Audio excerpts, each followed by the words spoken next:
देखिए, पूरे बिहार में अभी तेजस्वी जी की जो जनसभा हो रही है उसमें अपार लोगों का जन समर्थन मिल रहा है। जन समर्थन मिलने के पीछे कारण ये है कि हम इंडिया गठबंधन के लोग जिन मुद्दों पर चर्चा कर रहे हैं वो सारे मुद्दे एनडीए के मुद्दे थे, लेकिन एनडीए के लोगों ने देश के निरीह जनता को ठग करके वोट लेने का काम किया था।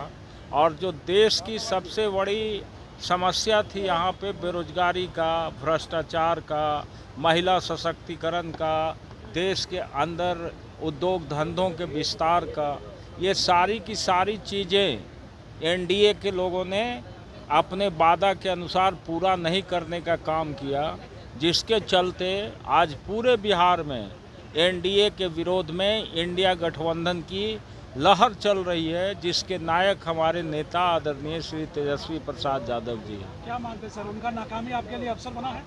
नाकामी निश्चित रूप से राजनीति में किसी भी व्यक्ति का होता है, वो उसके प्रतिद्वंदी के लिए असर उस पर पड़ता है।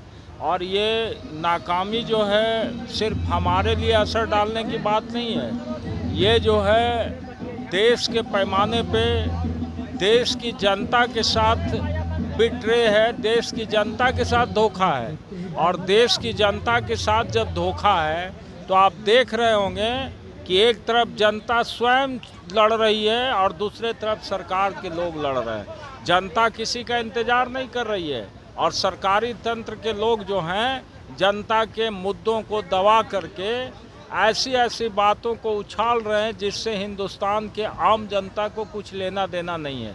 अभी भी एक मिनट, अभी भी हमारे माननीय प्रधानमंत्री जी 1986 से भारतीय जनता पार्टी राम मंदिर का मुद्दा उठाता रहा और आज भी प्रधानमंत्री जी 2024 में वही राम मंदिर का मुद्दा के नाम पर वोट मांगते हैं।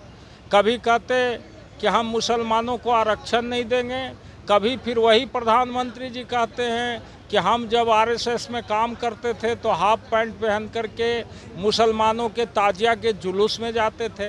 तो ये सारी बातें जो कंट्राडिक्टरी एक दूसरे का हो रहा है, ये क्या बतला रहा है? ये बतला रहा है कि ये सरकार पूरे तौर पर 10 साल में देश की जनता की समस्याओं के निदान करने में विफल रही, जिसके चलते आज देश का आवाम स्वतः आज एनडीए के खिलाफ खड़ा है।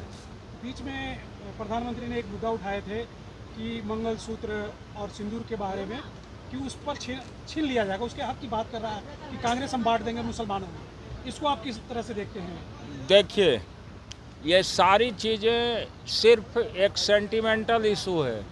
क्या आप समझते हैं कि इसमें कोई सच्चाई है? कोई मंगलसूत्र किसी का छीन लेगा? मंगलसूत्र हमारी माँ बहनों का, जो भी हमारी माँ बहनें शादीशुदा है उनके एक श्रृंगार का प्रतीक है। और मंगलसूत्र ये बताता है कि हमारा जो वैवाहिक जीवन है वो सुखी और संपन्नता के साथ आगे बढ़े, इसके लिए मंगलसूत्र है। और मंगलसूत्र का नाम उठा करके प्रधानमंत्री जी वोट लेना चाहते हैं देश के हिंदुओं का, और इसके लिए वो ये सारे सेंटिमेंटल इशू उठा रहे हैं। जनता से कोई इससे लेना देना नहीं है। एक और इमोशनल अभी प्रधानमंत्री ने अपील किया है कि आप वोट उसी को दो जिसके वोट का फायदा हो। हाँ। और उन्होंने नाम रखा कुछ पार्टियों का, जैसे कहा कांग्रेस को अगर आप देते हैं, एसपी को देते हैं तो आपका वोट बर्बाद जाएगा। कैसे बर्बाद जाएगा ये तो हमको नहीं समझ में आ रहा। कोई आधार बताए होंगे ना? नहीं, उनका कहना था कि अगर जो जीतने वाली है तो जीतने वाली एनडीए है और उसी को वोट दीजिए। जीतने की कोई लोकतंत्र में गारंटी होती है क्या? अभी चुनाव के मैदान में अभी छठे चरण का चुनाव आज संपन्न हो रहा है पूरे देश के अंदर में। तो और ये छठे पूरे तौर पर हताश हैं प्रधानमंत्री, इसलिए ये अनर्गल बयान दे रहे हैं। आपको मैं बतलाता हूं कि जब बिहार के अंदर उनकी सभाएं होने लगी तो हमारे नेता तेजस्वी यादव ने उनके सामने 10 सवाल रखे जो जनहित के सवाल थे, और कहा कि मैं माननीय प्रधानमंत्री जी से आशा करता हूं कि जनता की अदालत में इन सवालों का निश्चित रूप से जवाब देंगे।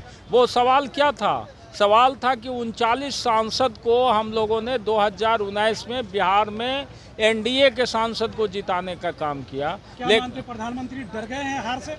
पूरे तौर पर डर गए हैं, मानसिक रूप से भी और राजनीतिक रूप से भी। जो व्यक्ति डरा हुआ नहीं रहेगा वो लोगों की सहानुभूति लेने के लिए मंच पर आंसू बहाएगा क्या? आप देख रहे हैं कि मंच पर भी प्रधानमंत्री जी आंसू बहा रहे हैं। तो ये तो एनडीए का, देखिए, झूठ के बुनियाद पर खड़ा किया हुआ कोई भी चीज़ ज़्यादा दिन तक नहीं टिकता है। बालू के रेत पर महल बनाइएगा तो महल बनेगा क्या? जिस समय मोदी जी आए उस समय उन्होंने देश के वाजिब चीज़ों को समझा और जनता को गुमराह किया कि भाई निश्चित रूप से हम देश के अंदर इन सवालों का समाधान करेंगे।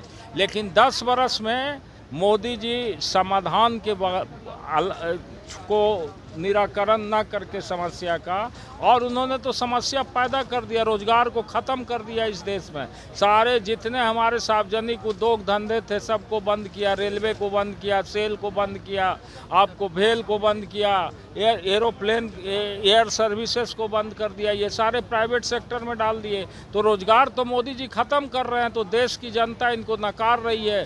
तब ये सेंटिमेंटल इशू बना करके देश के लोगों को गुमराह करना चाह रहे हैं। Thank you sir.